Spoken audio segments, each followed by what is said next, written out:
Vamos a hablar un poco de las ideas que soportan, que sostienen un poco primero la parte del uso de las tecnologías digitales, y después voy a hacer con un poco de tiempo algunas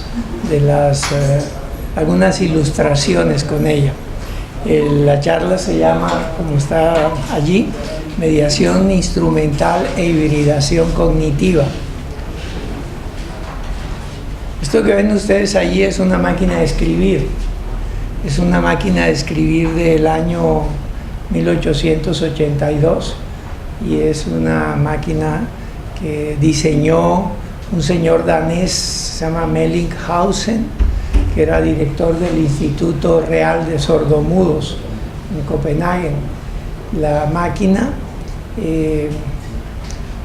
es la máquina que utilizó durante mucho tiempo Federico Nietzsche cuando se fue a vivir a Italia, porque estaba muy enfermo, sufría de vértigo, de vómitos, y no podía leer y escribir porque pues, esto le producía unos dolores de cabeza terribles. Entonces estaba desesperado porque no podía hacer su trabajo, no podía escribir. Entonces un amigo le tuvo la brillante idea de regalarle una máquina de estas. La máquina de escribir, que es, como ven ustedes, es un teclado como media esfera, y pues ahí se ve cómo funciona el papel, etc. Nietzsche se aficionó muchísimo a la máquina y aprendió a utilizarla, y le fascinaba porque podía teclear con los ojos cerrados. Y lo interesante para nosotros es el efecto que esto pudo tener en él. Entonces nosotros vemos, por ejemplo, lo que decía un amigo de él, ¿no? Que decía que la prosa de Nietzsche se había vuelto más estricta, más telegráfica, poseía una contundencia nueva, como si la potencia de la máquina, en virtud de algún misterioso mecanismo metafísico, pasara a las palabras impresas en la máquina. Es decir, su estilo de escribir empezó a cambiar, empezó a escribir frases mucho más cortas, empezó a escribir, ¿cómo llamamos a estas frases? Así que son muy cortas, no son adagios, esos son de música. No recuerdo el nombre, pero frases muy cortas, o sea, en lugar de escribir un texto, una página, la llenaba como de pensamientos. O sea, frases muy cortas.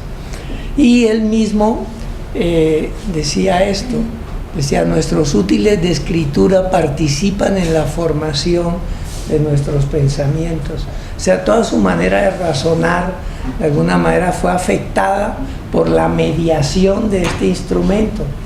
Entonces, después de un tiempo, él mismo, leyendo lo que escribía ahora, empezó como a asustarse. Y hubo épocas en que dejó la máquina, así como a uno le recomiendan de vez en cuando que guarde el celular por ahí, ¿no? Y se dedique a otras cosas. Entonces, es un ejemplo que a mí me gusta mucho porque muestra, de alguna manera, en una época muy distinta, digamos, muy anterior a las tecnologías digitales, el efecto que puede tener una tecnología, un mediador en la forma de pensar nuestra, ¿no? Y este es el caso de Nietzsche. Y también ocurrió un poco con Lewis Carroll, con una máquina que se llamaba el Hammond número 1. Es un poquito distinto el caso, pero el de Nietzsche es muy contundente porque lo percibió. Todo el grupo de personas que, digamos, estaban más cerca de él percibió que su pensamiento estaba cambiando de alguna forma. Esto es uno de los efectos que tienen los mediadores, es decir, todas las acciones que nosotros realizamos, que pueden tener la etiqueta de acciones humanas, de alguna manera nunca las hacemos con las manos vacías. Siempre de alguna manera hay un mediador que utilizamos. Digamos, los mediadores más inmediatos son aquellos que podemos llamar mediadores materiales, que nos sirven para transformar el medio ambiente en el que nosotros estamos. Pues un martillo, una flecha, cualquier cosa que nos sirva para modificar el medio ambiente. Pero hay otro tipo de mediadores que en una colectividad como esta son tal vez más importantes, que son los mediadores cuyo efecto no va dirigido hacia afuera, sino hacia uno mismo, ¿no? Como decía Vygotsky, ¿no? O sea, mediadores que van dirigidos hacia cambiarnos a nosotros mismos. Son normalmente mediadores que llamamos mediadores semióticos o mediadores simbólicos, para usar un término más tranquilo. Entonces este tipo de mediadores pues afectan nuestra manera de pensar. Es algo que voy a elaborar un poco a lo largo de esta charla, pero quiero decirles que este efecto mediador que tienen los instrumentos no es algo nuevo ni reciente, es algo que nos ha acompañado a lo largo de toda nuestra existencia, inclusive a lo largo de una buena parte de nuestra evolución, ¿no? Este es un ejemplo de un mediador de hace algo así como 38.000 años. Son huesos, fístulas, como dicen, de huesos de lobo, son relativamente blandos, que están llenos de incisiones. Muchos de estos este es un hueso que se llama hueso de bonobo, por la región de África en la que lo encontraron, y tiene marcas. Estos son los 4 lados del hueso. El hueso está puesto y en uno de ellos tiene 28 incisiones, ¿no? Pues que es un número muy significativo, ¿no? Las 28 incisiones, entonces la luna, etcétera, y otras cosas, ¿no? Entonces ya desde ahí nosotros vemos cómo esta capacidad de simbolizar que tenemos los seres humanos de alguna manera nos permite externalizar algo que tenemos allá dentro de la cabeza, ¿no? Y es una manera, digamos, en este caso particular, de externalizar nuestra memoria. O sea, que es algo que es una de las funciones principales de la escritura, ¿no? Que nos permite tener una memoria infinita, una memoria externa, que tiene un caso como este, o como en el caso de Nietzsche podemos llamarlo así, ¿no? Es un caso de ingeniería cognitiva, en este caso sobre nuestra propia memoria, ¿no? Esto pues es uno de los ejemplos más anteriores que tenemos, no el único desde luego, pero un ejemplo pues ya bastante antiguo, que nos señala pues ese impulso que tenemos los seres humanos de siempre tratar de duplicar nuestro mundo, de experiencias, y duplicarlo a través de sostenerlo a través de los signos, ¿no? De los símbolos, de la escritura, etc. Entonces, esto es un poco más reciente que el hueso de bonobo. Esto es una escritura en griego, y esto es un texto matemático en griego, y el señor que aparece aquí, que siempre mira para el topos Uranus, para allá, para las estrellas, es Platón, y es una figura de un cuadro muy famoso de Rafael, ¿no? Donde está Platón, está Aristóteles, está Euclides y están muchos otros. Pero en este caso nos interesaba invitar a esta sesión a Platón, porque justamente refiriéndose a la escritura, Platón sostenía sostenía lo siguiente, ¿no? Que este descubrimiento creará el olvido, porque ya no habrá que emplear la memoria y se pondrá toda la fe en esos caracteres externos y ya nadie tendrá que recordar. Es decir, justamente la potencia que tiene la memoria es la que de alguna manera él veía como un peligro, pero por cierto es una persona que escribió mucho, entonces realmente no es que tuviera tanto en contra de la escritura, sino que en este diálogo que ocurre entre el inventor de la escritura hay un Dios que le está diciendo, y un emperador, bueno, no se llama un emperador, pero un emperador que le está contando que ese invento de la escritura va a producir el olvido, ¿no? cuando realmente esa es la potencia de la escritura, y si de alguna manera conocemos a Platón, justamente porque escribió, ¿no?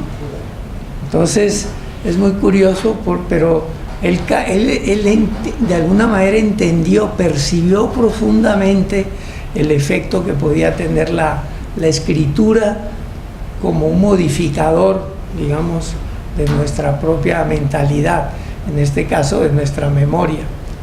Pues entre esto, de hace tanto tiempo, de hace 2 millones de años, pues nosotros hemos generado, la humanidad, pues cualquier cantidad de mediadores, ¿no?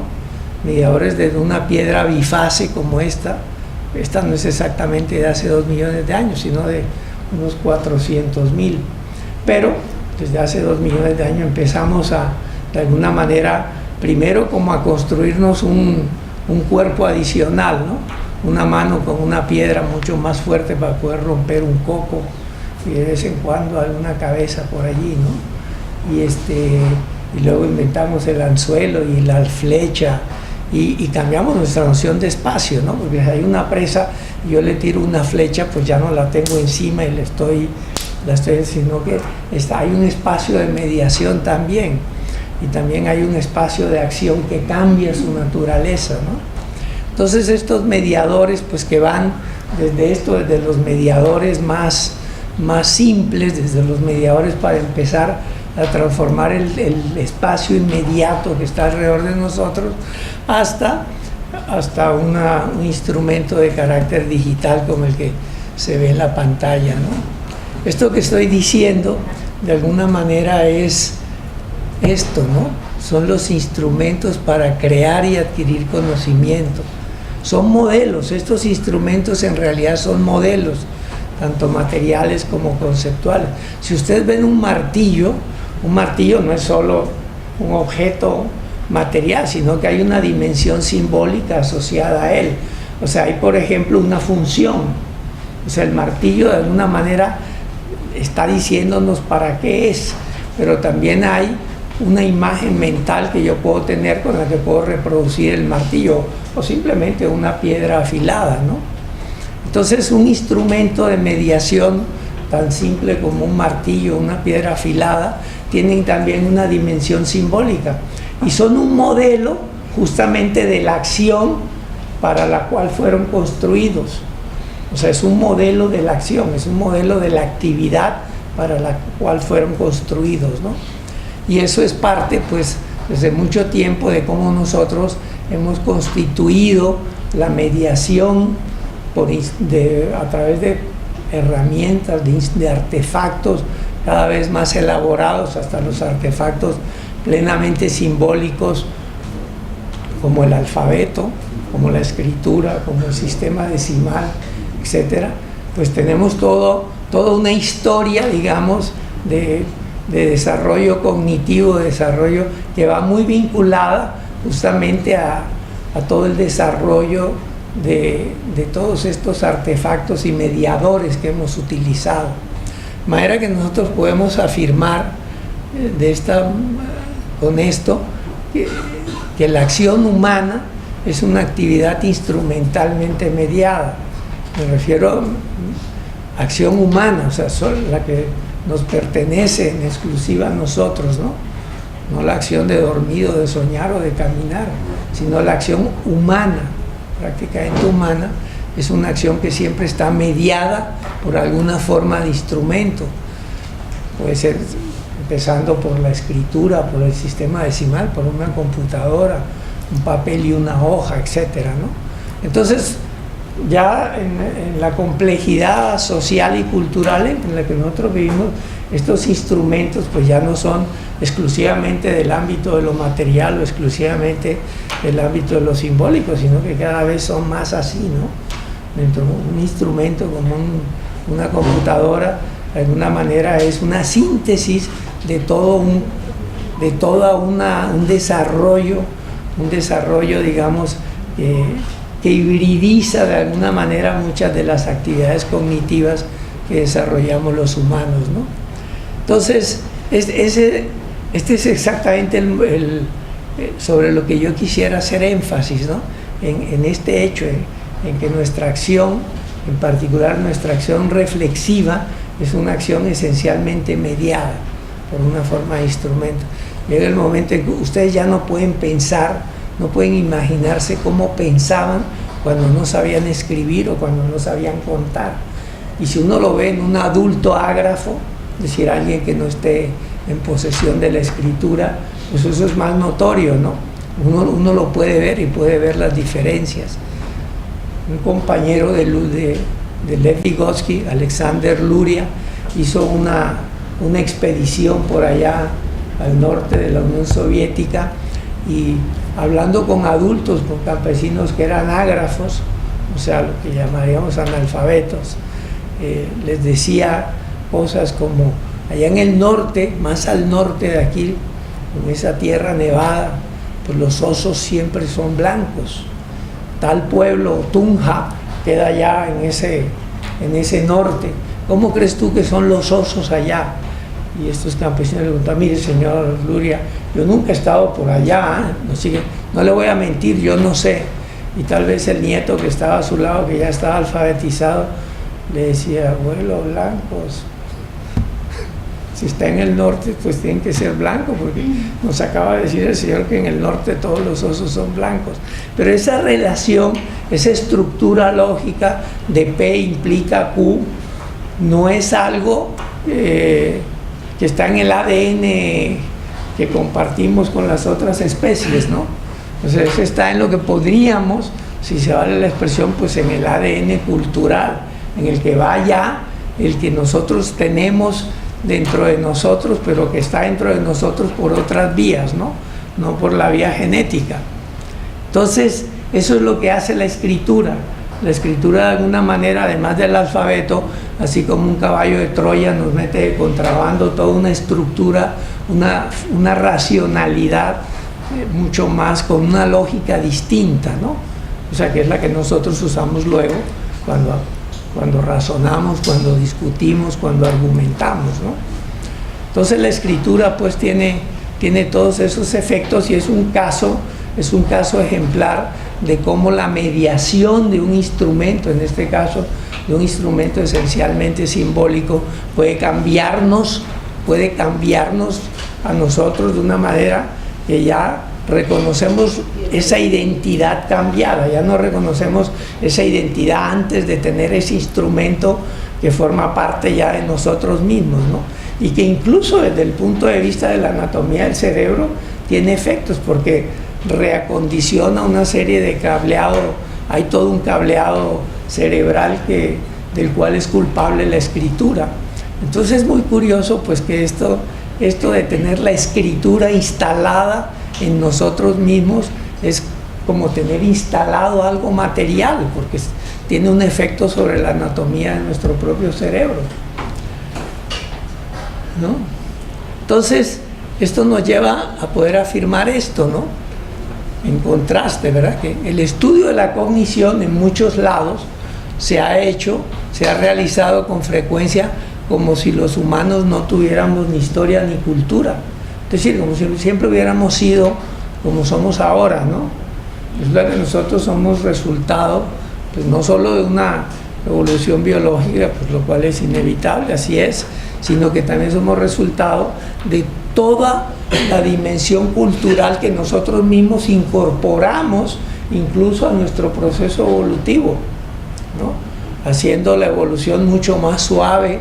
Cuando descubrimos el fuego, no podíamos estar dentro de una caverna, pues con una piel así sobre el cuerpo, mientras los paquidermos que estaban allá afuera estaban sufriendo, ahí sí en la lucha por la vida, en la versión más cruda darwiniana, ¿no? Mientras los que estaban adentro, pues también iban a evolucionar, pero evidentemente nos construimos desde mucho tiempo antes una especie de atmósfera artificial dentro de la cual ocurrió este proceso evolutivo nuestro, ¿no?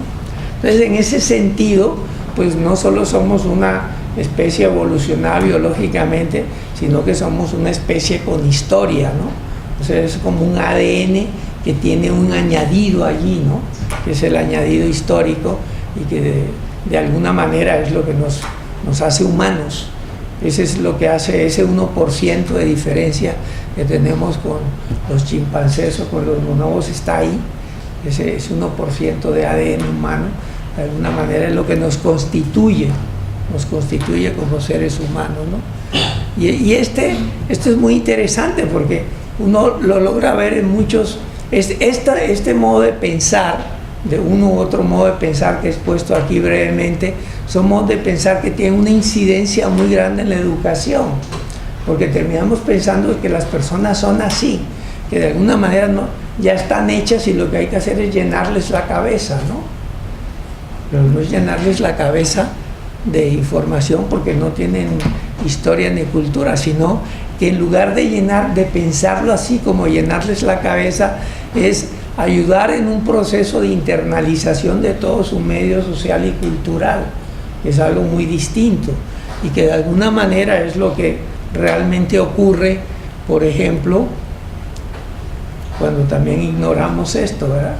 Ya para ponerlo en los términos más biológicos, ignoramos también la plasticidad cerebral.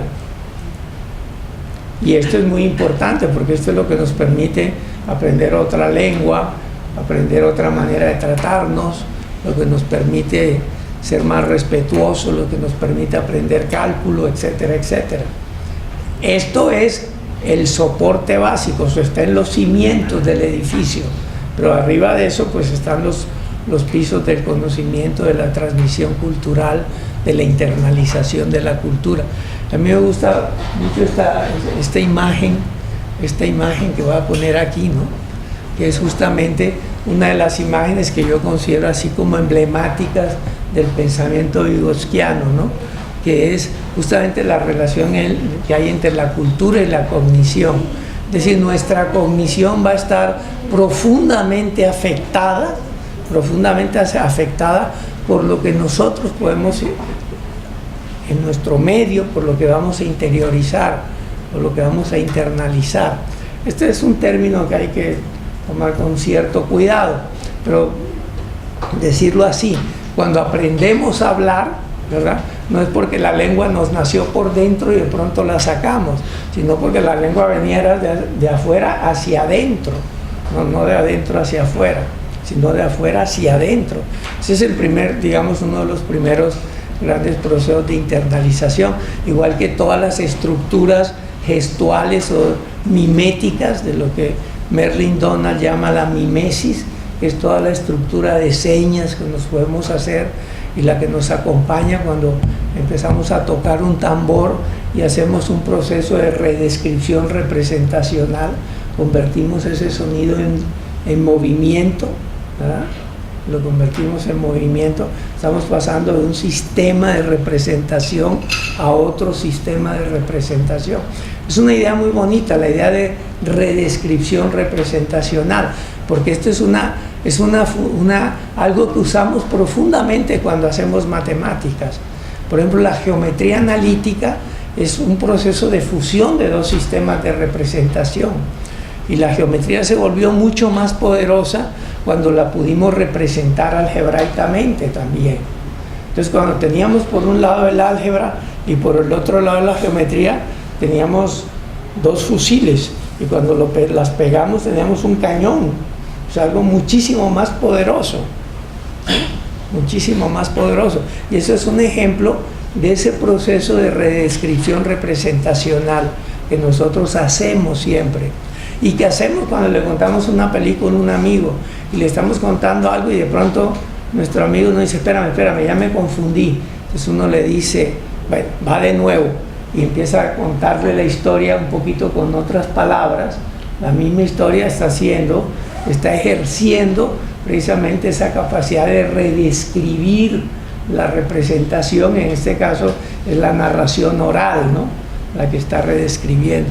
Entonces es algo que es fundamental en la educación.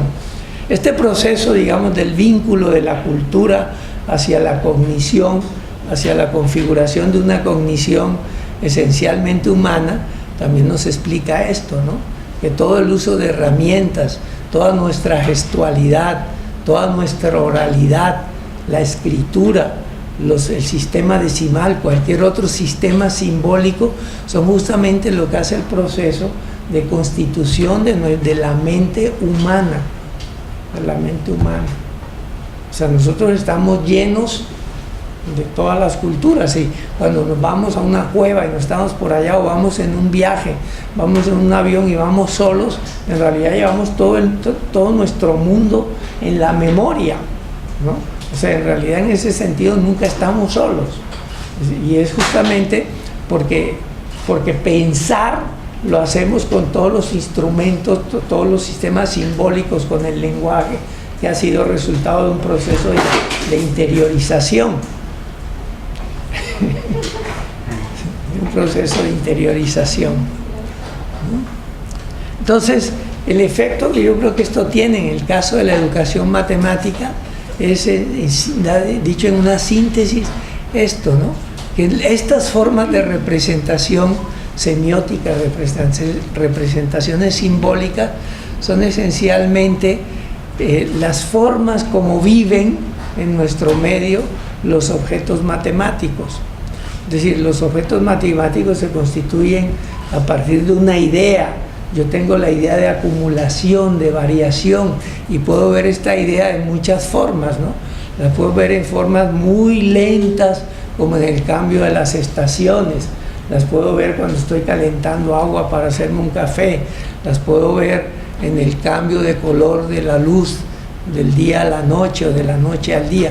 O sea, estos procesos de cambio los puedo ver, pero son procesos en cierta manera inacibles, no los tengo conmigo, pero los puedo poner juntos en mi imaginación, y de alguna manera puedo tener como una mano mental con las que puedo tomarlos como si fueran una cosa, es decir, como si fueran un objeto que yo pudiera tener en mi mano.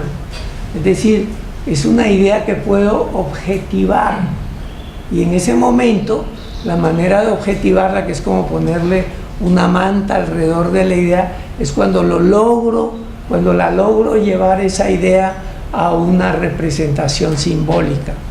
Entonces ustedes no pueden derivar, no pueden ponerle la recta tangente a este movimiento, pero sí se lo pueden poner. Si mi mano estuviera escribiendo en un pizarrón, sí se lo pueden poner a la representación gráfica que yo tengo allí, que es una representación simbólica. Entonces los objetos matemáticos, y esta es una idea, esa es importante, es como la puerta de entrada a poder aclarar lo que es un objeto matemático, es entender que ese objeto está hecho de una materia, pero que es una materia simbólica.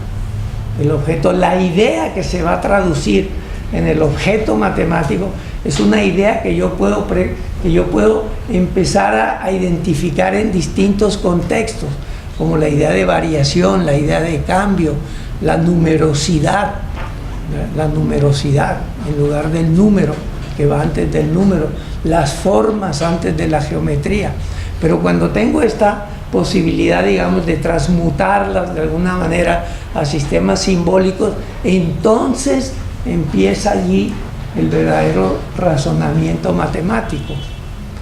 Pero este razonamiento matemático no se despide, digamos, de estas experiencias de carácter sensorio-motriz, que nosotros, de sensorio-motora, motrices que podemos tener, las experiencias que podemos tener directamente con las cosas, con las superficies planas.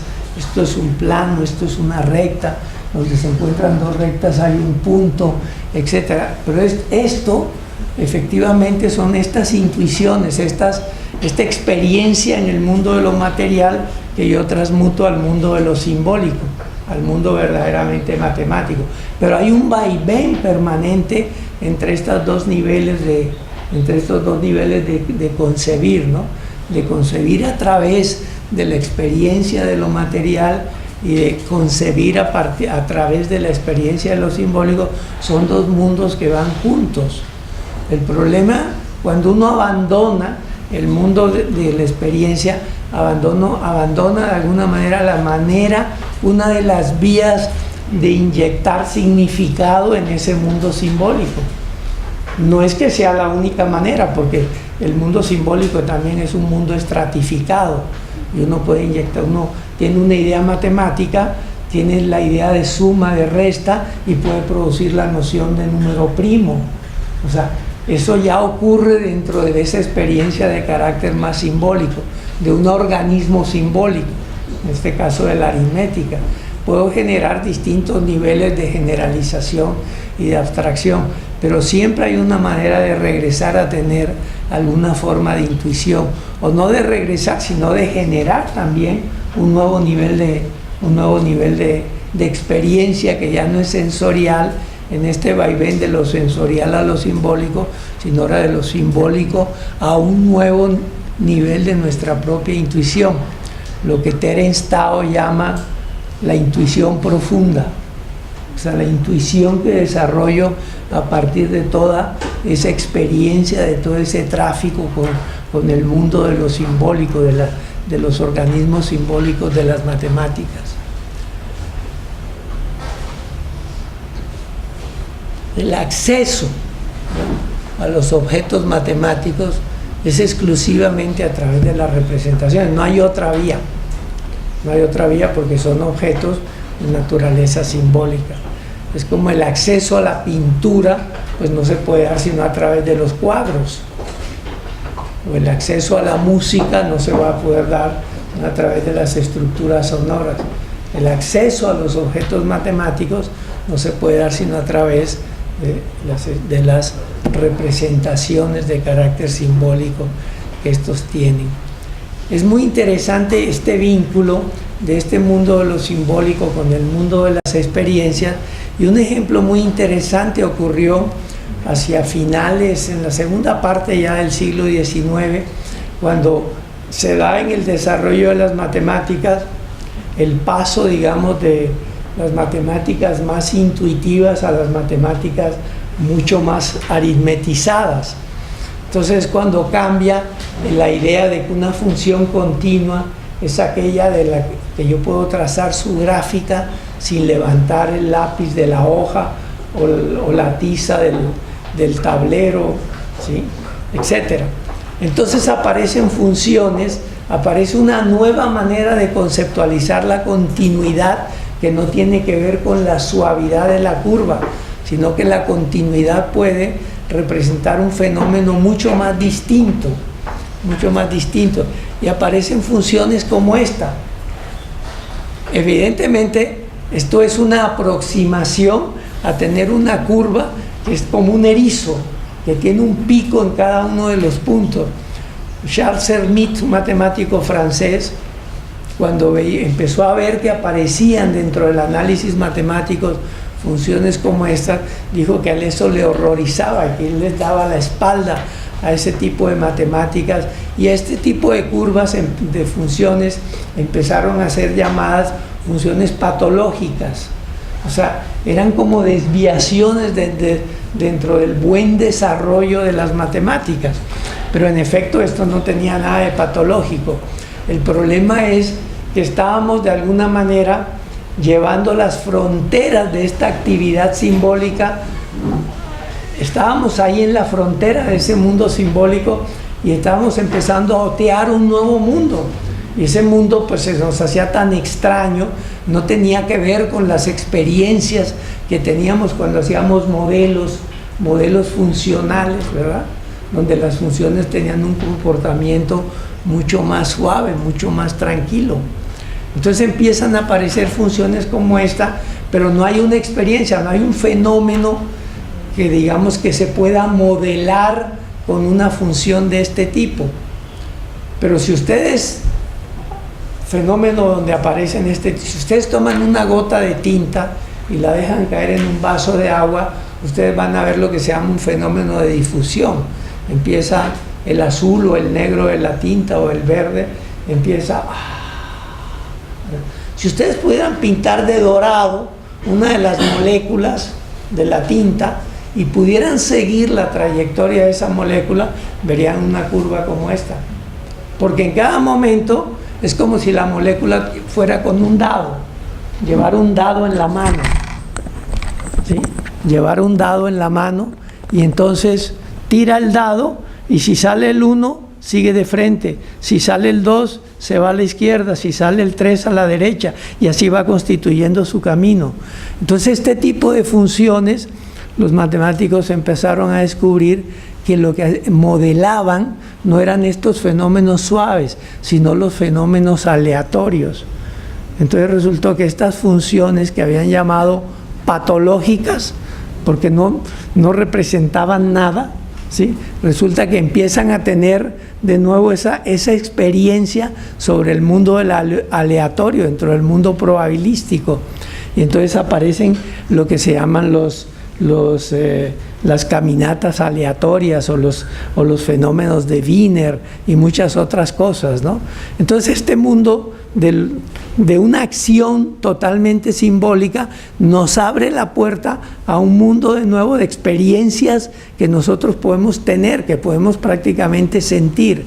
Entonces estas nuevas curvas, cuando ya aparecen, es porque hay acciones humanas nuevas que ya no son simplemente mirar pasivamente en nuestro derredor y tratar de simbolizarlo, sino que empezamos a simbolizar ya no el mundo externo, sino el mundo de las acciones humanas. Y ese es el mundo en el que donde va creciendo las matemáticas. Y por lo tanto, como ese mundo ya no viene, no es como una fotocopia, digamos, de experiencias del mundo sensorial, la noción de validez tiene que cambiar. Y entonces por eso es que las matemáticas, cuando van entrando al siglo XX, se tienen que llenar así enfáticamente de todas las estructuras deductivas y todo esto, porque eso es lo que nos va a dar la tranquilidad de espíritu de que estas acciones van siendo conducidas por el buen camino, por decirlo de alguna manera, ¿no? Entonces lo que veíamos como evidente, porque estaba en el mundo de nuestra experiencia sensorial, como decir que este piso y este techo en efecto son paralelos, mientras no nos vayamos muy lejos, ¿verdad? Y abandonemos el mundo de nuestro sensorio, como se llama también. Entonces ese otro mundo, que es el mundo matematizado, pero son modelos de las acciones humanas, necesita esos nuevos criterios de validación. Este tipo de funciones ya nos aparecen en muchos otros fenómenos. Por ejemplo, ustedes tienen una función como esta. Una función como esta es cómo van cambiando el número de los miles de barriles de petróleo al día que se venden, ¿no? Entonces también, pues evidentemente esto depende de una serie de circunstancias, no es un fenómeno determinístico, es un fenómeno que en efecto hoy se venden a tal precio, pero mañana no sé a cuál, porque va a depender de una serie de condiciones que no puedo controlar. Entonces empezamos a vivir en un mundo que no es un mundo totalmente determinístico, sino es un mundo que está totalmente cruzado por el azar, de alguna manera por las estructuras aleatorias. Entonces ese es el mundo que empieza a matematizarse. Y también vemos curvas como esta, ¿no? Que es la paridad de una moneda. Pero ustedes ven que todas estas funciones se parecen mucho, ¿no? Y también una función como esta, que es por ahí la de algún corredor que yo conozco, ¿no? ¿Cuál es el número de pasos que podía ir dando cuando era muy joven? Iba corriendo así, ¿no? Todas estas funciones, todos estos fenómenos, resulta que tienen estos modelos. Entonces estos modelos ya no nos resultan tan extraños.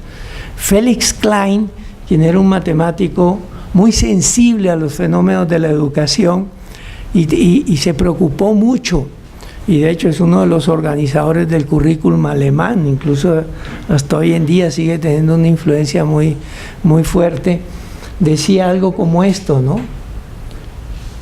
Decía, la intuición matemática parece íntimamente vinculada a las capacidades motrices y visuales. Estos son dos alumnos, una niña que está hablándonos allí de alguna manera de un fenómeno de bifurcación, y el otro es un profesor que está trazando la trayectoria de la solución de una ecuación diferencial. Y lo que lleva a la mano es un vector, ¿verdad? Lo que lleva en la mano es un campo, es el campo de vectores, el campo solución de la ecuación diferencial. Eso es lo que lleva en la mano. Entonces, efectivamente, ambas personas están utilizando su propio cuerpo como un sistema de representación, Es decir, nosotros y el símbolo hemos vivido juntos a lo largo del tiempo y de alguna manera es lo que nos permite, lo que nos concita alrededor de las matemáticas y de la educación matemática. Ahora quisiera mostrarles algún ejemplo de esto y contarles una anécdota que me ocurrió con uno de mis propios estudiantes. Entonces me voy a salir de aquí. En un curso de análisis matemático que yo estaba dando y estaba en ese problema tan complejo que es el paso de pensar, del pensamiento del cálculo, que es esencialmente es la matemática del cuerpo. O sea, el cálculo es como la matemática del cuerpo. Entonces, de alguna manera quería pasar a las estructuras del análisis y estaba tratando de pasar al estudio de una función continua sin derivada, que de alguna manera es como un momento de ruptura en este cambio de la matemática que yo llamo del cuerpo a la matemática del análisis, aritmetizada del análisis. Yo le decía a los estudiantes, bueno, pero es que una función continua sin derivada es como una función que en cada punto no tiene derivada porque tiene un pico. Como es continua, entonces evidentemente pierde la derivabilidad, o sea, no tiene recta tangente porque lo que tiene es un pico. Entonces yo le ponía las manos así. Entonces un estudiante me dice, pero si tiene un pico, tiene que tener dos lados el pico. Pero si tiene dos lados el pico, entonces hay dos pedacitos que son rectos a ambos lados del pico. Y ahí sí tiene derivada. Entonces usted no puede llenar la curva completamente de picos, porque siempre para formar los picos va a tener que tener dos lados. Pero esa es una imagen muy bonita y a partir de allí es que la persona que hizo esta objeción terminó escribiendo una tesis sobre este problema de la transición del cálculo al análisis. Y el problema es que esa curva, ¿verdad?, continua, que en ningún punto tiene derivada, es una curva que efectivamente, esto es una manera metafórica de hablar de ella, decir que tiene un pico en cada punto. Es un objeto que yo no puedo representar gráficamente, ¿verdad? Es un objeto que yo no puedo. De la misma manera que ustedes en una hoja no pueden escribir todos los dígitos de un número irracional. O sea, ustedes conocemos el número pi con 2 billones de cifras decimales, y bueno, todavía son finitas, ¿no? Y es un número aleatorio allí y es infinito. No podemos escribir el número con todas sus cifras, de la misma manera que no podemos dibujar una función que es continua pero que tiene un pico en cada uno de sus puntos. Pero lo que sí podemos es imaginar el proceso que tendría allá en el fondo, allá al fin de los tiempos, tendría uno graficada esa función. Y es, por ejemplo, una función que yo puedo graficar en el GeoGebra de esta manera. Lo que estoy tratando de hacer no es graficar la función, sino el proceso. El proceso, ¿verdad?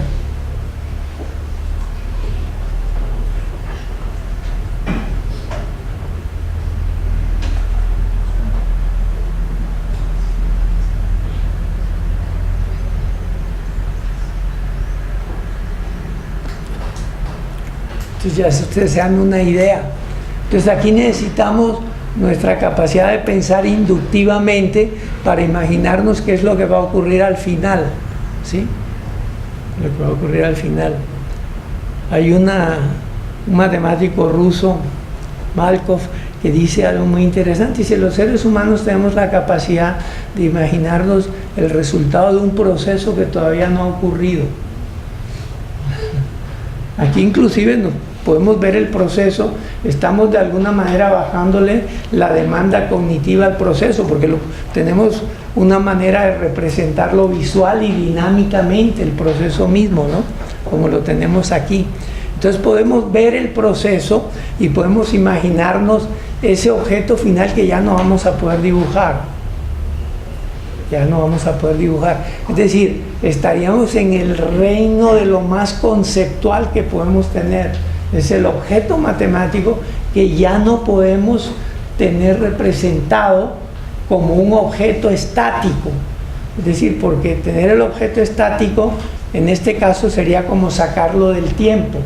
O sea, ya terminó, ya lo logré construir, pero necesitaría un tiempo infinito para poderlo hacer. Entonces, pero lo que sí puedo tener en el tiempo es el proceso. Entonces aquí tenemos una dualidad que es muy interesante, que desde el punto de vista educativo ha sido explorada mucho, que es un poquito que los objetos matemáticos son ambiguos en el sentido de que son simultáneamente procesos y objetos. Hay un matemático, William Thurston, muy famoso, y contaba una anécdota que un día cuando estaba como en quinto de primaria llegó a su casa muy emocionado, su padre era ingeniero y le dice: mira lo que hay aquí, y le dibujó 2 tercios, escribió 2 sobre 3, dice: es un número. Y el papá le dice: pues claro, pues se divide 2 entre 3 y ese es el número. Y dice: no, pero no dividas, eso que está ahí, 2 rayita 3, es un número por sí mismo. Es decir, descubrió que ese era otro sistema de representación como un objeto, estaba dibujado el número allí y no estaba tratando de decir que esa representación indicaba que había que hacer una división, sino que en sí mismo era un número, era el número 2 tercios. Y su padre siempre, bueno, sí, haz la división, entonces es 0, no sé qué. Dice: no, es un número. Dice que vivió con esa angustia hasta que decidió ya no, porque iba con sus maestros y les decía: es que eso es un número. Y los maestros decían: pues claro, haga la división y verá cuál es el número. Y dice: no, es que eso no es lo que quiero hacer, es un número en sí mismo. Entonces esa dualidad, esa ambigüedad es muy importante desde el punto de vista matemático. O sea, pensar matemáticamente de alguna manera es también pensar a través de la ambigüedad, de que las cosas tienen como esa doble naturaleza de ser procesos y de ser objetos al tiempo, ¿no? Y esa ambigüedad de alguna manera está reflejada en la multiplicidad de sistemas de representación que podemos tener de los objetos. Yo puedo representar un triángulo con un dibujo de un triángulo, ¿verdad? O lo puedo representar dentro de la geometría analítica como el conjunto de solución de 3 rectas que se cortan y determinan los vértices del triángulo. Pero también puedo representarlo, digamos, en un sistema como este, en un sistema como GeoGebra, y puedo decir que un triángulo es algo como esto, ¿sí? Y decir: pero miren algo, puedo hacer todavía algo como esto y sigue siendo un triángulo. Entonces lo que ustedes están viendo ahí es como el pájaro que está ahí pegado a la corteza del árbol, donde hay un insecto que detecta que viene un pájaro y se queda absolutamente mimetizado con la corteza. ¿Y cuál es el error del insecto? Moverse, porque en el momento en que se mueve el pájaro lo ve. ¿Y qué es lo que pasa aquí en el GeoGebra? Que cuando yo muevo, ¿qué es lo que veo? Lo que veo no es el mismo triángulo, lo que sigo viendo son triángulos, es decir, lo que veo es la estructura de triángulo. Eso es lo que veo cuando muevo el triángulo. Entonces, en un lenguaje como el GeoGebra, que es algo que podemos llamar un mediador semiótico, es decir, un medio a través del cual produzco significado matemático, ¿sí? Me permite eso. De una manera muy elemental, me permite ver cómo el movimiento devela la estructura que hay detrás del dibujo. Es decir, que el dibujo no es un dibujo, sino que es un objeto geométrico, que en este caso está representado en un medio que tiene la capacidad del movimiento. Entonces el GeoGebra es eso, es un mediador semiótico que nos permite develar estructuras. Voy a hacer alguna otra, una nueva, para mostrarles algunos otros ejemplos.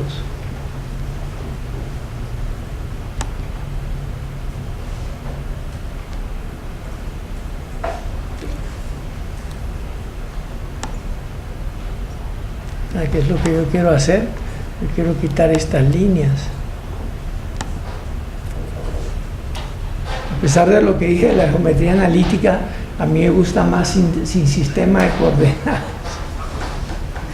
Les voy a mostrar algo que posiblemente conocen, pero que es muy interesante. Ustedes en el mismo GeoGebra pueden hacer algo como esto y dibujar una elipse. Entonces uno sabe que una elipse la determina el que uno tenga una línea recta y un punto fuera de la recta, ¿verdad? Que es el foco, el corazón de la elipse. Dibujo una elipse, no voy a dibujar una cosa más simple, voy a dibujar una parábola. Entonces, ¿qué necesito para hacer una parábola? ¿Qué es una parábola? Es una figura como esta, ¿verdad? Yo necesito tener, primero, necesito tener una recta. Aquí ya tenía los dos puntos, los voy a usar, y necesito un punto exterior a la recta. Entonces necesito decirle que este es el foco y que esta es la directriz, y entonces tengo la parábola, ¿sí? Entonces yo puedo cambiar la directriz y tengo todas las parábolas posibles, es decir, tengo la estructura de parábola, no una parábola, sino la estructura de parábola. Y si muevo el foco, pues también tengo todas las parábolas posibles. Yo puedo hacer esto, y en geometría analítica uno define la parábola y pone y igual a x cuadrado, y igual a x cuadrado más bx más c, y hace cosas de este estilo. Pero también nosotros, cuando tenemos un objeto matemático y tenemos un medio semiótico como el GeoGebra, tenemos dos posibilidades. Podemos describir el objeto o lo podemos definir. Lo que yo he hecho aquí es describirlo. Pero ¿cuál es la definición? La definición es, la parábola es el lugar geométrico, el locus, como decían los griegos, el lugar geométrico, o sea, donde viven todos los puntos que simultáneamente tienen una relación con un foco y con una parábola y con una recta. Y la relación que tienen es que cada uno de los puntos que está en el lugar geométrico tiene la misma distancia al foco que a esa línea llamada directriz. Entonces el problema es cómo puedo construirlo, cómo puedo borrar esto que aparece aquí en el GeoGebra, borrarlo, ¿verdad? Borrarlo y hacer esto. Entonces definirlo es hacer algo como esto. Yo tengo una directriz, lo que voy a llamar la directriz, y tengo un punto que voy a llamar el foco. Y ahora quiero hacer lo que podía hacer ahorita de manera automática. Entonces necesito encontrar todos los puntos que equidisten de esa recta y de este punto. Entonces uno dice, bueno, tengo de candidato un punto como por aquí. Entonces uno dice, a ver, si yo tengo ese punto, yo tendría que ver que este segmento y un segmento que está acá hasta la recta, que sabemos que tiene que ser una perpendicular a la recta, tiene la misma distancia. O sea que este segmento y este otro de acá tienen la misma distancia. Para ver eso, yo construiría un círculo con este centro y vería que no es cierto. Entonces uno puede venir y tomar el punto aquí, ¿verdad? Y decir, y hacer algo como esto. Decir, bueno, este punto ya está en una parábola. Pero uno sabe que esto no es estructura, porque yo puedo cambiar la recta y ya todo se desarmó. Entonces lo que había ahí era una sombra de la estructura. Entonces para poder construir la estructura, ¿qué tengo que hacer yo? Tengo que tener la recta, ¿sí? Tengo que tener la recta, tengo que tener el foco, y ahora tengo que encontrar estructuralmente un punto que equidiste esto, es decir, tengo que ejecutar la definición. O sea, el medio de GeoGebra tiene una característica, y es que las representaciones son ejecutables, y son ejecutables porque hay una dinámica que es consustancial al medio. Es consustancial al medio, el movimiento es consustancial al medio. Entonces, si yo tomo un punto cualquiera que esté sobre la recta esta, ¿verdad? Sobre la directriz, y yo quiero encontrar un punto que equidiste de la recta y de esto, y escogiese yo este punto, yo sé que un punto que equidista de la recta y este punto tiene que estar siempre sobre una perpendicular. porque es a través de la perpendicular que mido la distancia a una recta, ¿verdad? Entonces simplemente construyo la línea perpendicular que pasa por este punto, y esa línea es estructural porque esa línea es cualquier perpendicular que ya tengo. Ahora necesito encontrar un punto sobre esta recta que equidiste del pie de la perpendicular y del foco. ¿Y dónde están todos los puntos que equidistan de estos dos puntos? Pues en la bisectriz de ese segmento, ¿verdad? Entonces yo necesito tener la noción, necesito tener este segmento, y cualquier punto que esté en la bisectriz de este segmento, por definición, equidista de los extremos, y por lo tanto equidista del foco y de este. Entonces trazo la bisectriz de este segmento, del segmento que pasó aquí. Hice algo mal. Tracé fue la mediatriz, la bisectriz, no, perdón, es la mediatriz del segmento. Entonces todos los puntos en particulares que está aquí en la intersección. Entonces este punto que está en la intersección, equidista de este y de este, y uno lo puede verificar. Los criterios de verificación dependen del curso donde uno esté trabajando con esto, ¿verdad? Entonces uno dice, bueno, esos dos puntos están sobre la circunferencia que tiene este centro, por lo tanto equidistan de él. Entonces este punto en la intersección es un punto que tiene que estar en la parábola, si esa es la buena definición de la parábola. Y entonces aquí nosotros podemos ponerle huella, y cuando desplazamos este punto, nosotros vemos que en efecto lo que hace esto es dibujar la parábola. Dibujar la parábola. Entonces esto es una manera de hacerlo. Hay otra manera de hacerlo, que es justamente haciendo honor a los griegos, que es haciendo el lugar geométrico, el locus de este punto cuando este se mueve en su universo, que es la recta. Entonces tiene uno el objeto geométrico allí. ¿Y por qué digo que lo que tiene es la estructura? Porque si yo cambio el foco, sigue siendo una parábola, no importa dónde lo ponga. Y eso es lo que hace el GeoGebra, que nos permite dibujar estructuras. Y la mediatriz, además, ¿qué propiedad tiene? Esta mediatriz que dibujé, que en cualquiera de los puntos es la recta tangente. En cualquiera de los puntos es la recta tangente. Si yo le pusiera tinta, tinta a esa recta tangente y hago esto, si las dibujo todas las tangentes, lo que tengo es justamente la curva. Eso es la esencia del cálculo integral, ¿verdad? Integrar la derivada y lo que uno tiene es la función.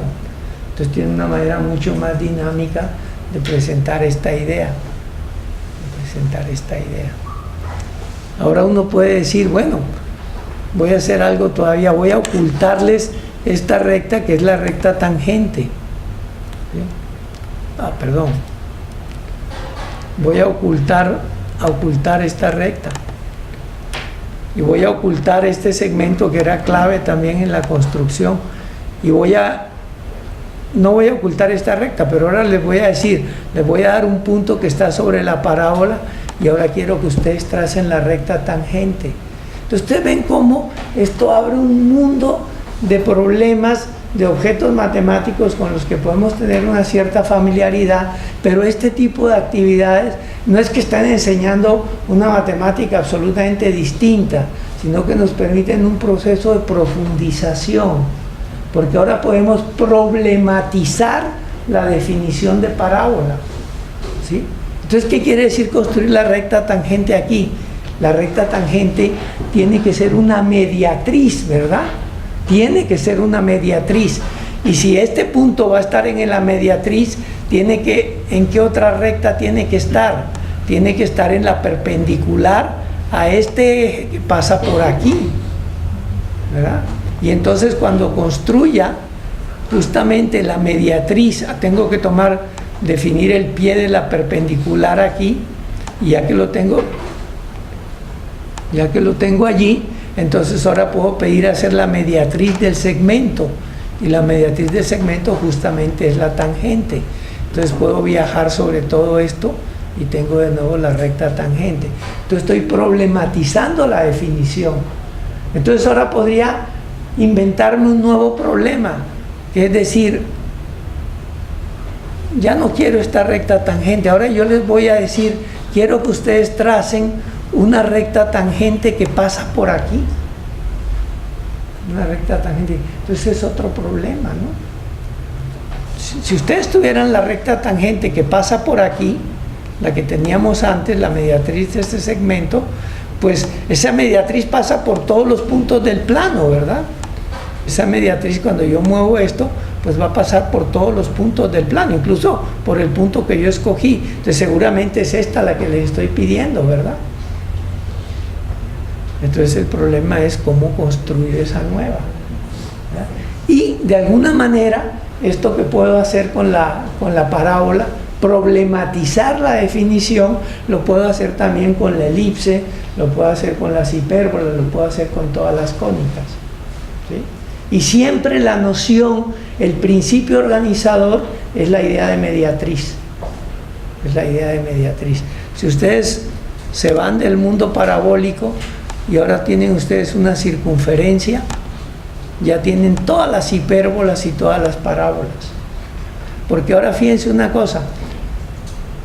¿Qué cosa es una elipse? Una elipse es una curva, es el lugar geométrico de todos los puntos, que cuando yo sumo las distancias de esos puntos a dos puntos fijos, es siempre una constante. ¿Pero qué es una constante en geometría?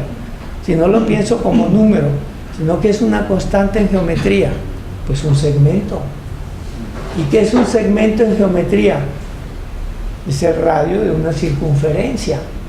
Entonces cuando yo digo el lugar geométrico, es decir, todos los puntos cuya suma de distancias a dos puntos fijos son una constante, lo que traduzco eso a términos geométricos y estoy diciendo esos puntos que están allí cuando hago la suma de distancias, que es una constante, esa elipse tiene que estar relacionada con una circunferencia, ¿sí? Con una circunferencia. Y como no tenemos todo el tiempo del mundo, yo les voy a decir rápidamente cómo es.